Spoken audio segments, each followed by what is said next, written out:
D'ici un gros quart d'heure.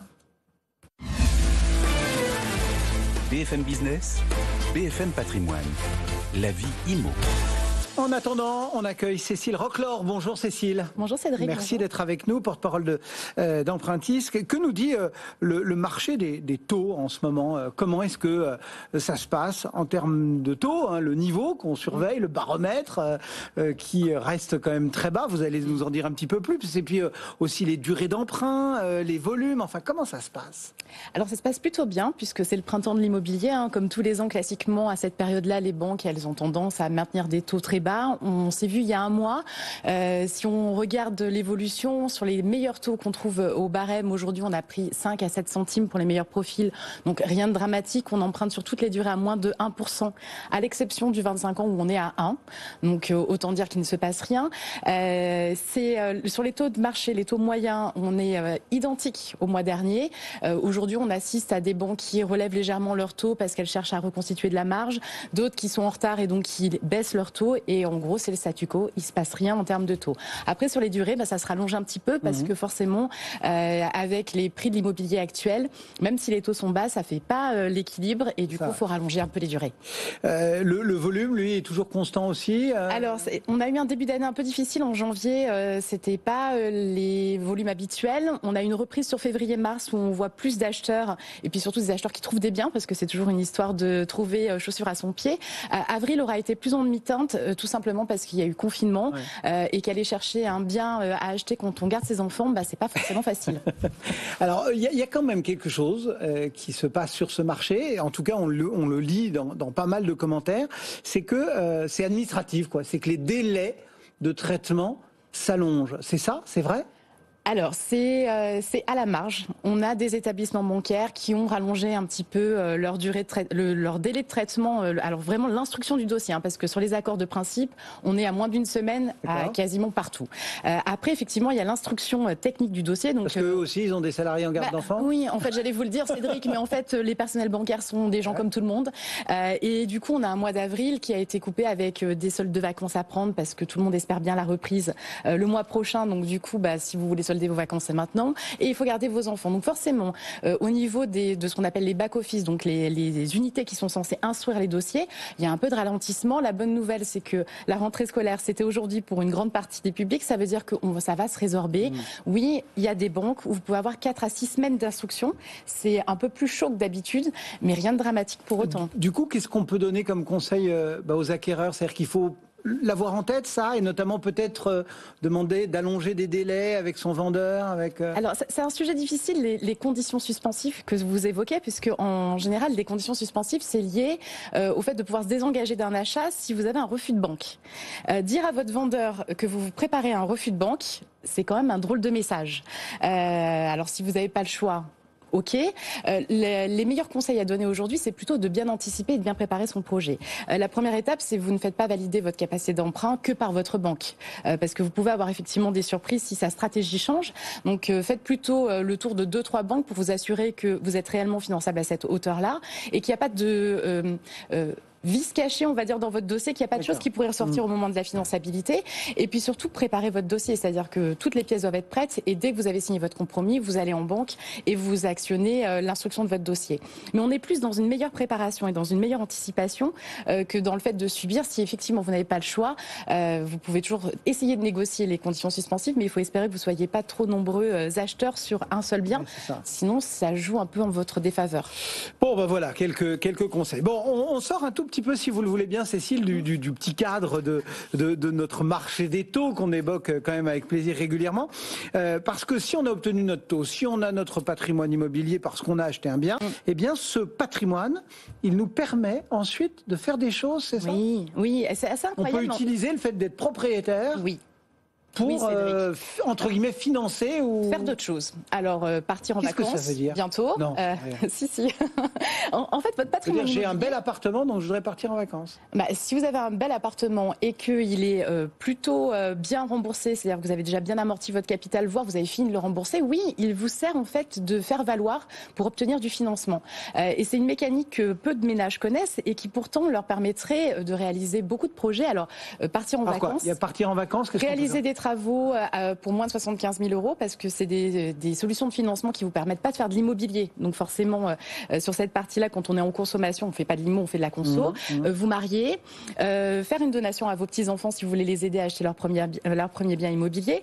En fait, tout ce qui va être finançable avec une prise de garantie sur le bien que vous avez va être possible, et sur simple annonce de vous n'avez pas besoin de faire débloquer des offres pour acheter une voiture. Enfin, vous n'avez pas besoin de présenter des justificatifs, pardon. Ça marche comment? Ça veut dire qu'on fait un prêt? Oui, vous faites un qu'il faudra donc quand même rembourser. Ah oui. Alors ça ne veut pas dire que vous n'avez pas de moyens pour payer les mensualités, bien sûr. Ça, c'est un autre sujet. C'est comme tout prêt, vous allez devoir le rembourser. Donc il faut que vos revenus vous permettent de rembourser les échéances. Bien sûr que comme on est dans un prêt à la consommation entre guillemets, le banquier qui va vous prêter va s'assurer que vos comptes sont bien tenus et il va être encore plus dur avec vous dans votre dossier. Mais ensuite, vous avez une prise de garantie qui est le bien. Donc vous allez faire un passage chez le notaire pour acter la prise d'hypothèque sur votre bien immobilier. Mais si vous avez des bons comptes et que vous tenez bien votre budget, il n'y a aucune raison que ça ne passe pas, et du coup, ça vous permet de réaliser d'autres projets. Mais votre capital immobilier, il va vous permettre aussi, par exemple, d'acheter un autre bien immobilier. Ça aussi, c'est une prise de garantie donc déportée. Vous allez vouloir financer une résidence secondaire pour pouvoir partir à la campagne quand on a des confinements.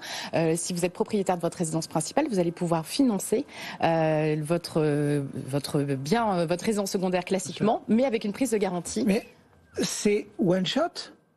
Alors où on peut partir en vacances et financer une résidence secondaire et prévoir des travaux. Enfin, c'est des projets différents. On a quoi? Plusieurs rangs d'hypothèses. Vous allez pouvoir faire plusieurs prêts séparés sous réserve qu'effectivement votre bien prêt en garantie permette de couvrir toutes ces créances-là. Alors là, on parle de quand vous détenez un bien, mais vous pouvez aussi jouer cette mécanique-là, prendre en garantie le bien que vous allez financer. Pour le financer, c'est le cas par exemple des locataires dans des grandes métropoles qui veulent faire de l'investissement locatif. Ça équivaut un petit peu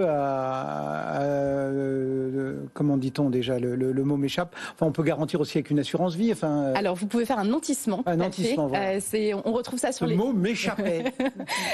On l'utilise pas au quotidien. Ouais. Vous pouvez effectivement faire du nantissement, par exemple, sur de la SCPI. On a des solutions de financement pour faire ça, mais vous pouvez aussi prendre un bien en garantie pour financer des SCPI. Ça va vous permettre de choisir votre SCPI librement. On le sait que quand on fait de l'investissement SCPI, souvent la difficulté, c'est de trouver le financement, parce qu'en général, l'établissement qui vous vend la SCPI vous vend le financement et n'agrée que ses propres SCPI. Avec du prêt hypothécaire, vous allez pouvoir choisir votre SCPI librement. Quand on part sur cette idée de garantie, ça veut dire qu'on n'a pas besoin de l'assurance emprunteur? Ça veut dire ça veut dire que dans la grande majorité des cas, vous allez pouvoir vous en passer, effectivement. C'est ce type de prêt qu'on va proposer à des gens qui sont, on va dire, hermétiques côté assurance emprunteur, ou pour lesquels l'assurance emprunteur représenterait un coût trop important en raison des taux d'usure. C'est aussi ce type de prêt-là qu'on va présenter à des gens qui veulent emprunter sur des longues durées, au-delà des 25 ans, ou qui veulent rembourser plus tard que les 60-65 ans quasi réglementaires qu'on trouve dans le secteur bancaire classique. Je souscris à 65 ans, je veux rembourser jusqu'à 80 ans. C'est avec des prêts hypothécaires qu'on va trouver des solutions. Bon, voilà donc pour cette idée-là. Projetons-nous juste quelques minutes, si vous le voulez bien, Cécile, dans l'avenir, parce que notre marché immobilier, et notamment ce marché de taux, il a été pas mal bouleversé par le HCSF, qui a arrondi les angles, on va dire, en début d'année, mais qui a mis une petite épée de Damoclès aussi. C'est de dire, à partir du mois de juillet... On rigole plus. Hein, on rigole plus. Voilà, je ne recommande plus, j'exige. Ça peut changer la donne. Tout le monde s'est mis en bon ordre de marche. On avait dit, il y avait quelques réseaux qui avaient déjà pris des libertés avec les précédentes recommandations du HCSF. On était vous avez raison de le préciser, on était dans une période d'adaptation du mode de fonctionnement des établissements bancaires. Il y avait effectivement encore en début d'année des banques qui s'octroyaient un peu plus de souplesse que l'enveloppe dérogatoire des 20%. Aujourd'hui, ce qu'on constate, c'est que quasiment tout le monde est rentré dans le rang. C'est même valable pour l'investissement locatif, où on avait des banques qui acceptaient de prendre 100% des loyers pour calculer les taux d'endettement. Aujourd'hui, elles ont toutes revu leur copie à la baisse. Donc on est vraiment dans la dernière phase de préparation pour l'application des recommandations en exigence.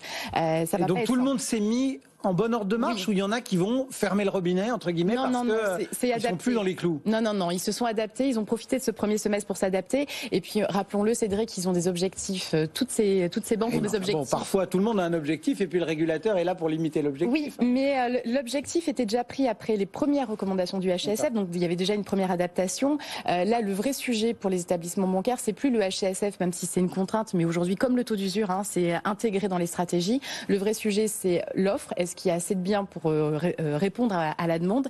Et est-ce que les ménages vont rester finançables à moyen terme avec la crise sanitaire? Bon, quand on est ménage, vous l'avez dit à demi-mot en parlant des comptes bien tenus, il y a 2-3 trucs à avoir en tête. C'est quand on prépare son dossier. C'est pas s'être mis dans le rouge, pas avoir une multitude de crédits. Alors vous avez raison, c'est les incontournables. En fait, c'est une gestion qu'on pourrait qualifier de bon père ou de bonne mère de famille. C'est avoir des comptes qui donnent envie à l'établissement bancaire vous suivre en se disant il y a un risque de défaillance qui est mineur et qui sera plutôt de l'ordre des aléas de la vie que de la mauvaise gestion. Donc effectivement, sur les 3 derniers mois avant la présentation de votre dossier, les comptes sont clean. On évite de dépenser des sommes astronomiques dans des dépenses qui seraient dites superficielles.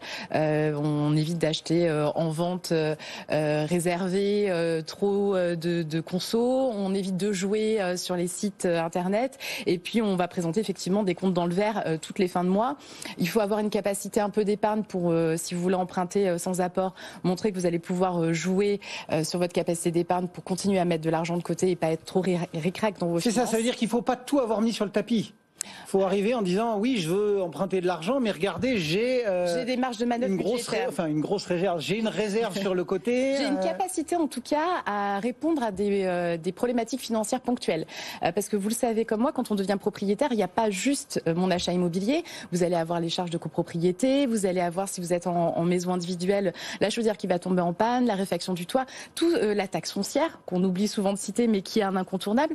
Et tout ça, ça va nécessiter votre capacité financière à répondre à ces besoins-là. Si forcément vous êtes à 35% de taux d'endettement avec aucune épargne disponible et pas la capacité d'en mettre, le banquier, il a tout à fait raison de se poser la question de savoir si c'est un bon conseil de vous emmener. Ça veut dire que ça dépasse ce qu'on appelle traditionnellement l'épargne de précaution? Non, ça dépasse pas forcément l'épargne de précaution parce que ça va dépendre. On a coutume de dire il faut 3-4 mois de salaire sur un livret A.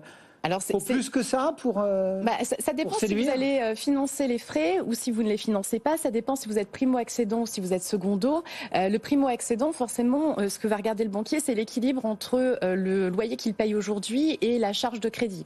Si vous avez un énorme gap entre les deux et que la personne elle met pas d'épargne du tout de côté à hauteur de la différence, oui, ça veut dire qu'il y a un problème financier. Alors même si vous êtes dans le taux d'endettement, il y a un effort financier à faire qui va être compliqué à jouer. Maintenant, si vous êtes dans le cas d'un secondo accédant qui remboursait très bien son crédit et qui, avec le principe d'apport issu de la revente, fait à peu près une équivalence budgétaire sans être avec des capacités d'épargne au-delà des 3 mois, c'est pas très grave, on a un historique. Donc le but du jeu, de toute façon, quand on fait un crédit, c'est de rassurer le banquier et donc il faut lui montrer patte blanche. Il faut lui apporter des solutions et pas des problèmes. Ah oui, je confirme. Bon. Mais voilà, merci beaucoup en tout cas Cécile Rochlor, donc merci pour Empruntis, d'avoir pris ces quelques minutes pour brosser très largement ce marché du crédit et les à côté, avec ce petit conseil d'utiliser finalement son bien immobilier en garantie. À très bientôt. À très bientôt, avec plaisir. Dans un instant, on va se pencher sur les motivations techniques, graphiques des investisseurs, des opérateurs de marché. On va voir ce qu'en disent nos traders. On retrouve Jean